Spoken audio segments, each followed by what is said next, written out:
Hi guys, magandang hapon. At makikita nyo na naman akong kumakain.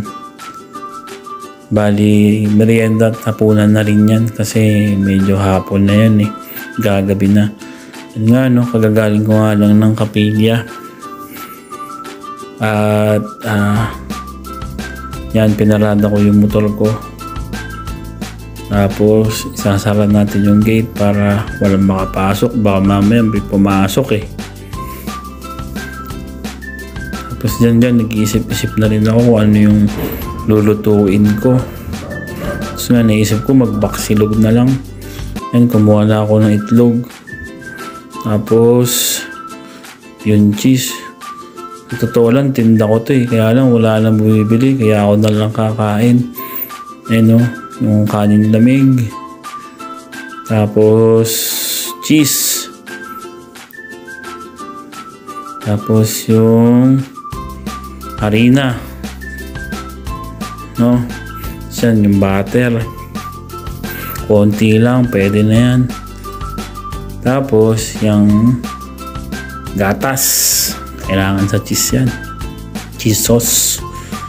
Tapos yung itlog, kukuha lang tayo ng dalawa dyan. Pwede na yan. Dalawa lang naman kami kakain yan. Tapos yung flies ay hindi pala kasama yan. Tapos yan, nag-prepare na ako ng kawali, harina, butter. Yan, tutunawin ko lang yan dyan. Ganyan lang yan. Dali lang yan, kaya mo yan. Tapos yung cheese tutunawin ko lang yan. Hindi nga yung quick melt pero magagawa naman ng paraan yan, matutunaw din yan. Sinagay ko na yung gatas. Yan, ganyanin mo lang para matunaw yung cheese, para pagtapos cheese sauce na talaga yan, wala nang buo-buo yan. Tapos ganyan na yung kinalabasan, ganyan kalupit yan. Pagka ganyan na itsura, pwede na yan. Patayin mo na yan baka masunog pa Tapos yan, nagprito na ako ng bacon. Tapos ganyan, sinabay ko na itlog, basic. Tapos nakalimutan ko pala i-video yan, picture, tingnan nyo na lang. Tapos yan, kain na tayo.